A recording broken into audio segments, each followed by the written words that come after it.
Peter Sniff is going to have a lot of poopy diapers, but only if he remembers to buy diapers.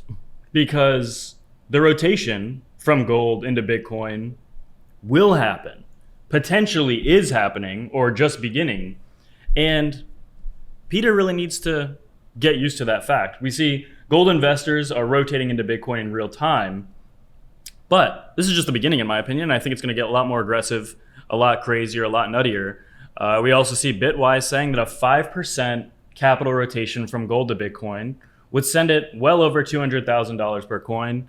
And in my opinion, it's going to be a lot more than 5%. Also, if you're wondering, I'm not wearing this on my head because that would technically be stolen valor from my comrades at McDonald's. And I only wear this when I only wear it on my head when I'm actively making fries and delivering burgers and milkshakes, if the milkshake machine isn't broken, or ice cream machine. Over $1 billion. Actually, is this 1.2 trillion? 1.2 trillion? Oh yeah, over 1.2 trillion has been wiped off the gold market cap today. That's pretty big. But what if I told you it's actually not that big because it's going to be a lot bigger? As Peter said now, he had to address this, actually. Gold is now down over $200, quite a shakeout. Blah, blah, blah, a lot of other stuff that he's probably going to be wrong about. But as I said here, let's see if anyone else liked this. Probably not. Oh, yeah. Better order a couple thousand diapers because he's going to be making a big mess. And I don't want Peter to get... I don't want Peter to get poop all over his nice gold furniture and stuff, so that's why I'm recommending that he buys diapers. Every exchange is also buying Bitcoin now. Even the biggest seller, Binance, has flipped into a Bitcoin buyer, according to Ted. And this Bitcoin model saying the fair value is about 200,000 by the end of this year. If it's following here with gold and the M2 and everything, I mean, hey, I think that we should be much higher than we currently are. And I think it's going to happen violently. Honestly, kind of violently, just like gold violently went up. But as you can see, and as we talked about actually a couple days ago in my last video, gold is the most oversold on the RSI that it's been in 5 years. That was one of the main points of the last video that I made. And yeah, absolutely. Now look at it. It's actually having a little bit of a dump today specifically. Today it is down about 6%. Yesterday it was about 43.81. Now it's about a little under 4,100. So yeah, a little bit of a dump, nothing crazy, but I think it's going to get a lot crazier. And I think Bitcoin's going to be a big beneficiary of this, and Bitcoin's going to pump big time. I had 2 giant salmon fillets right before filming this video, and my belly is so full right now, it kind of hurts actually. I think I ate too much. A lot of protein though, it was really good. It was really tasty. Prediction, Bitcoin will flip gold. I don't know exactly when, says CZ. It might take some time, but it will happen. Gold's current market cap is trillions and trillions and trillions of dollars, just south of 30 trillion US dollars. That's a lot.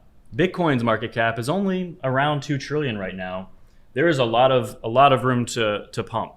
And Bitcoin will pump. It's not a matter of if, it's a matter of when. And I suggest that you buy as much Bitcoin as you can before it hits $1 million to even $3 million per coin.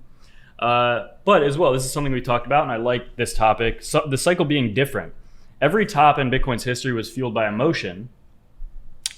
This one is fueled by structure. ETF flows are truly redefining what we're seeing here, and the crowd is quiet, but whales are already here just gobbling up as much as they can, you know? We've seen in the past, why would this cycle, and I've been saying this for about a year and a half, at least suggesting it since early 2024. With these new Bitcoin ETFs, with all of the demand, why would we see the exact same structure that we've always seen? We should expect it to maybe be a little different. And like I've said a million times, it already has been different. We hit an all-time high before the halving, which had never happened before. And things just seem a little bit different. And like I said, I don't think they're going to be any different. The only thing that's different is that it's going to keep going up a lot, and maybe even like not even have sustained pullbacks more than a month or something like that. And as well, we see President Trump's crypto czar is reportedly scheduled to meet with legislators tomorrow to help advance crypto market structure bill. Just more bullish news for the space. Obviously, I think gold dumping here is just the beginning of a dump that I think will probably play out for the rest of this year. Another thing on Bitcoin dominance is something I highlighted. Remember when Bitcoin pumped massively with that flash crash about a week and a half or so ago, not last Friday, but the Friday before, I believe. Got rejected exactly at this trend. I personally think Bitcoin could drift back up to like 64-ish% dominance and pump a lot. But ultimately, I think that we are slowly seeing a rotation into altcoins. Truly, obviously, it has not really begun in any real capacity yet. I mean, if we look at the entire total market cap for everything excluding Bitcoin in the crypto space, clearly we have not seen a breakout yet. A breakout would be above this line. Okay, this is the breakout zone, and currently we're not above it. So yeah, we haven't broken out yet. We haven't seen ETH break out yet either, sitting right around 4,000.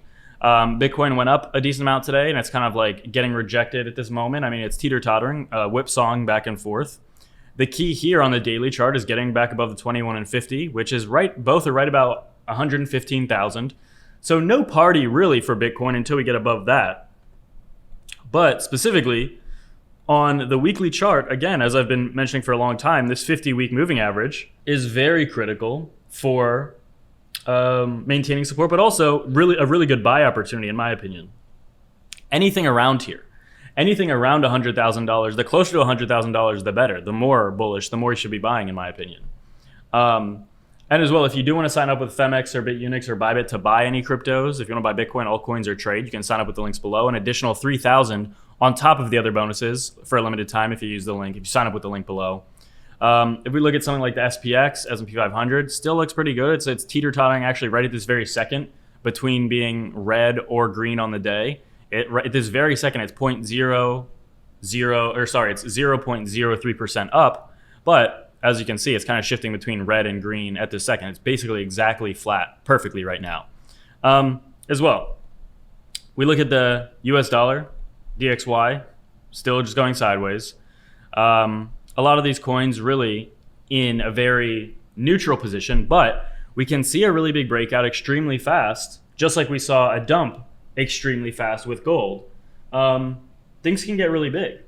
And that's really the whole point of all of this, is that things can get big and they very likely will get very big. And your job is to take advantage of it and benefit from this rotation that is likely to happen. I can't tell you the exact minute that it's going to happen, but I just feel like it's never been more obvious. Everything's been playing out exactly pretty much as most people have thought for the past 2 years, except with the exception of altcoins just being really, really underperforming. Other than that, yeah, things are kind of just going exactly as a lot of people have been expecting. And I just truly don't think things could get much bigger than this, but that's the secret. They can always get bigger. But get signed up with the links to FEMX, BYBIT, or BITUNIX below if you want to buy Bitcoin, altcoins, or trade. That's really good.